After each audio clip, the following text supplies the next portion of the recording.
The Unmarked by Matt Fleagle. Chapter 10. The Rains of Ablerin. Though Teva guided Kaleb through the unfamiliar woods of Ablerin deftly, the log splitter felt strangely alone, without Glista at the head of the party. As each hour passed, he grew more worried that someone would harm her before the rescue of Grimwit and Glista could even be attempted. Kaleb also hoped that Grimwit could keep his mouth clamped shut long enough to avoid getting a stone-render's sword in his thick hide. Kaleb could still hear the bear's terrified roars from within the net echoing through his head. And somehow, in spite of his thorny exchange with Grimwit earlier, Kaleb hoped to see his grouchy companion alive again. "Shouldn't we go faster, Teva?" Kaleb panted as he pushed a thick tree branch away from his chest. "Aren't you afraid we'll lose them?" "I will not lose their scent," said Teva. The wolf's nose and eyes hovered inches above the leaf-littered soil. She scampered around thick brush and under wide fallen trees, only to halt seconds later and bend her nostrils close to a new bush or branch. "We must keep our distance," she said. "The Stone-Render scouts can track, but their training at following enemies falls far short of what a wolf's sense of smell can do. But we cannot risk alerting them to our presence as we approach." Kaleb swatted a long, wide-leafed branch jutting out into his path, looking up at the ceiling of foliage draped over the tree trunks above them. His human nose suddenly picked up a scent he hadn't noticed in the forest before.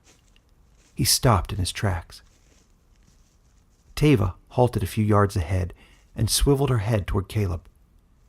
"What is it?" "That smell. I don't recognize it."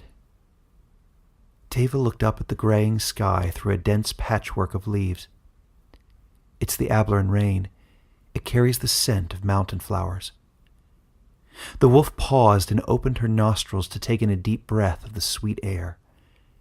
Its scent spills into this valley just before the clouds open and water the earth. During the heaviest spring rains, some of us with good noses can detect its odor all the way to Terrashine. A thought suddenly worried Kaleb. "Will it hide the scent of the Stone-Render scouts?" "A bit," Teva conceded. "Even so, it will not stop us, for I can discern Grimwit's familiar smell even through the fragrant rains. But we should seek higher ground. I have heard that Ablerin's lowlands often flood during strong downpours. The men we pursue will have to wait out the weather, too, so we should not lose any ground on them."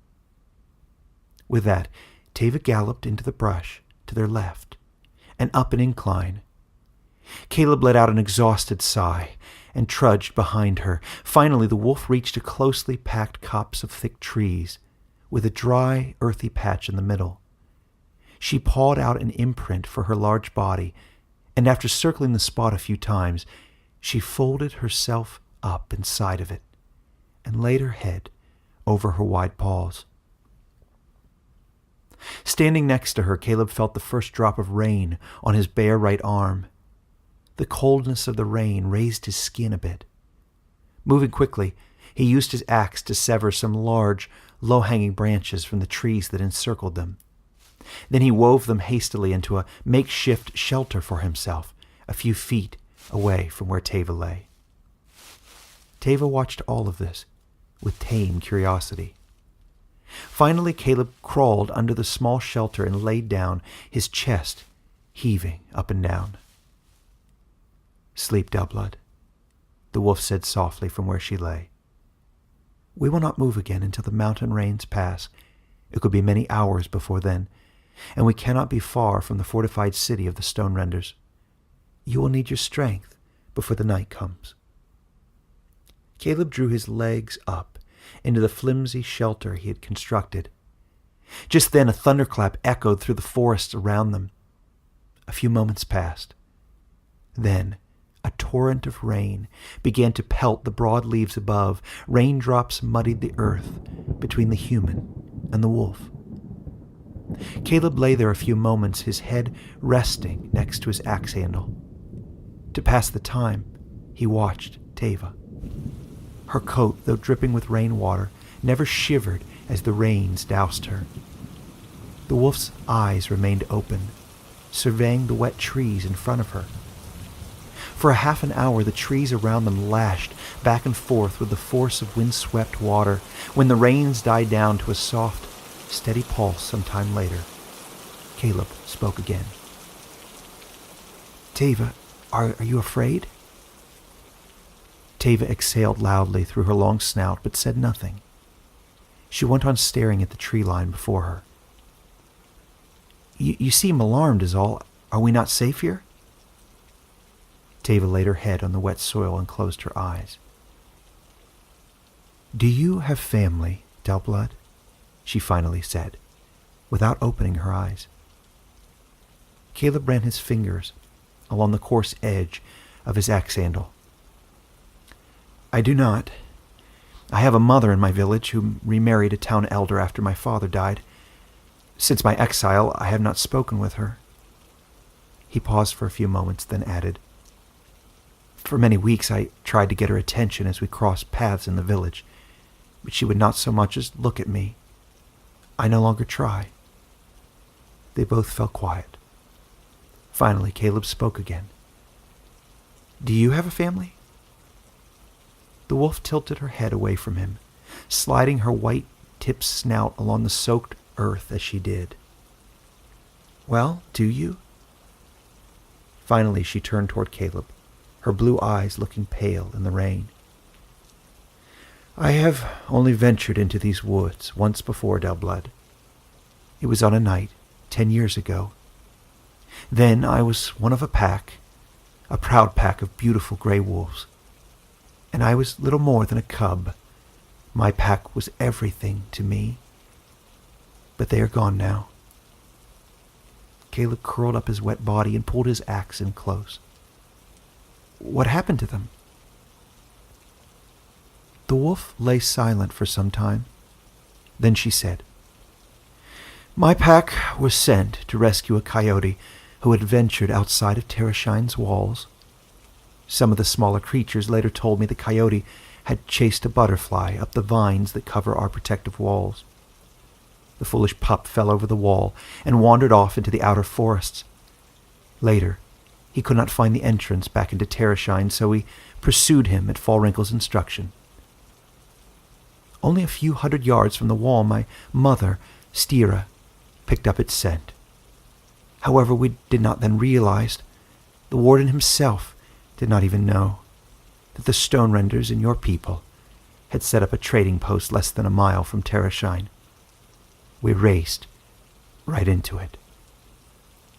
Kaleb laid his head on the ground and looked sideways at the back of Teva's long, shiny ears as he listened.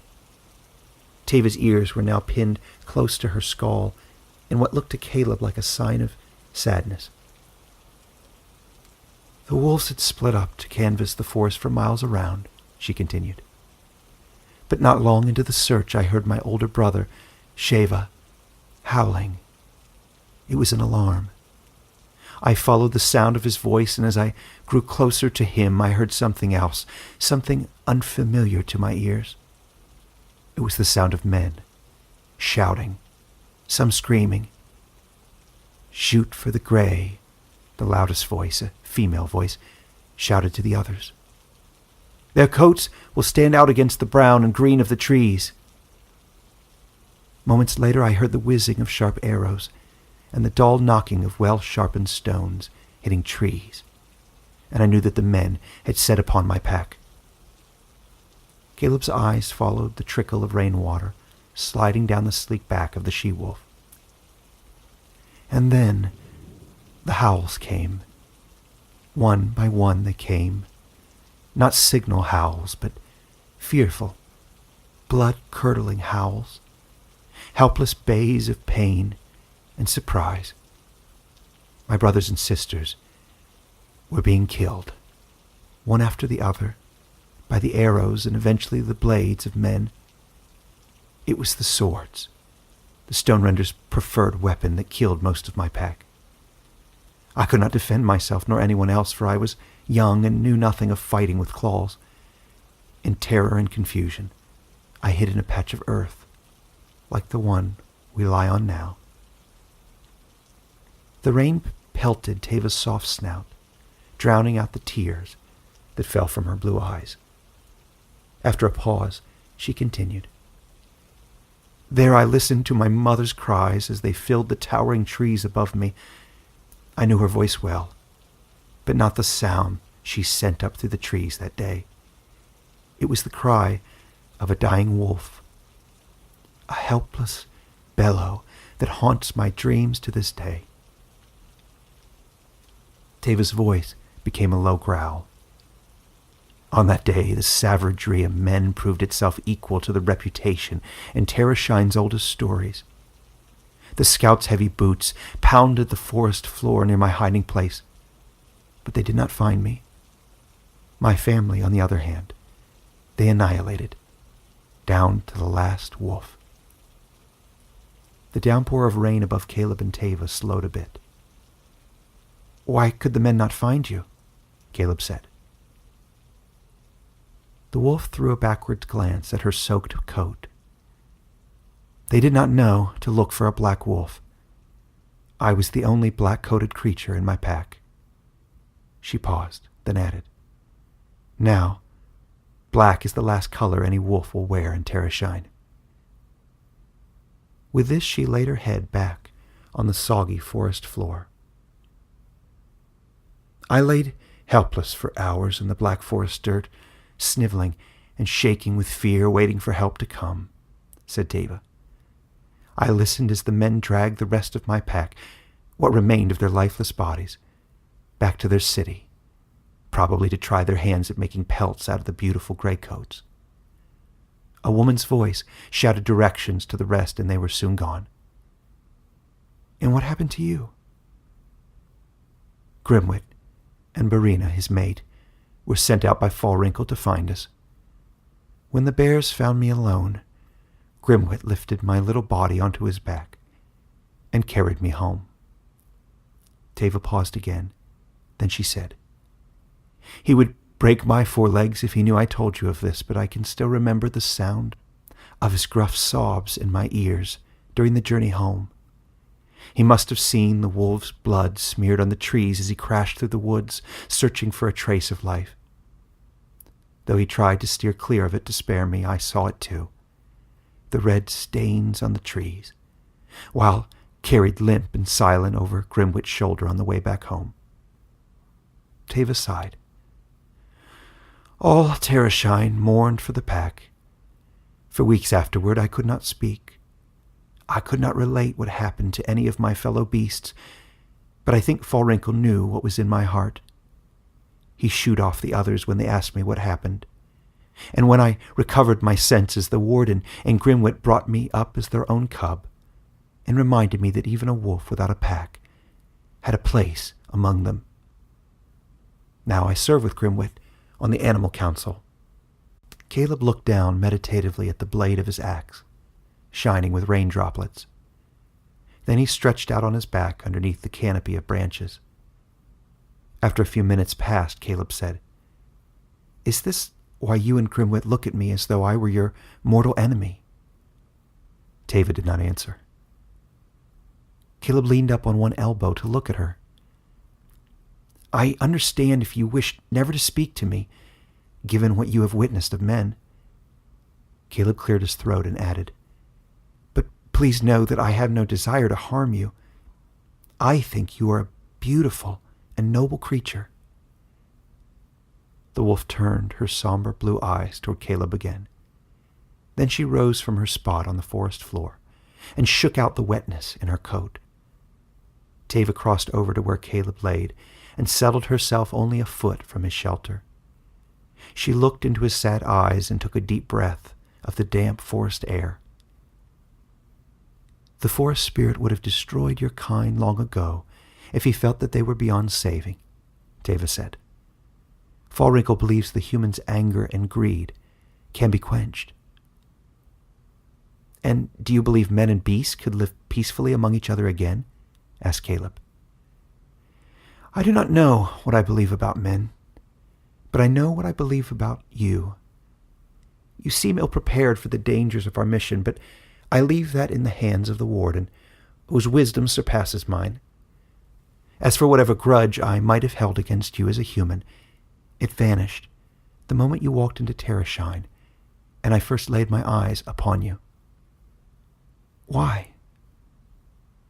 It was your bare forehead, and the shame in your eyes when you spoke of being unmarked among your people. When I learned this, I knew in my bones that our two souls have long been singing the same cold song. What song? Said Kaleb. Teva blinked and glanced at the tree line. I could be resting beneath the earth with my family right now, Kaleb, but my black coat, the one my litter mates teased me over when we came up together as pups, it kept me alive. It also left me completely alone. You are unmarked among your people, and for that they have broken you off from them, like the branch torn off of your sacred tree. Though you may feel alone, you are not. For you there is still a chance. A chance for what? Kaleb said. A chance you might save your people, and in so doing, become one with them again. I have no family left, outside of the council and the little beasts of Terrashine, but you still have a people. I have no people, said Kaleb.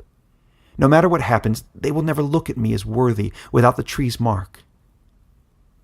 However cruel your people may have been to you in time past, Teva said, they are still your pack, and you are still one of them. Another thick wave of rain began at this moment to pelt the muddy ground around them. Kaleb lay in silence. I guess what I'm saying is if I can forgive a pack of men, said the Black Wolf, then so can you. Teva closed her eyes and laid her head again upon her outstretched forelegs. A peal of thunder rippled through the forest. When the wolf's eyes remained shut for a whole minute, Kaleb figured that she had succumbed to sleep. With a cold shiver, Kaleb reclined again, turning over Teva's story in his tired mind. Finally, he let his weary eyelids close, and the pounding of the rain lulled his tired body into slumber next to the wolf.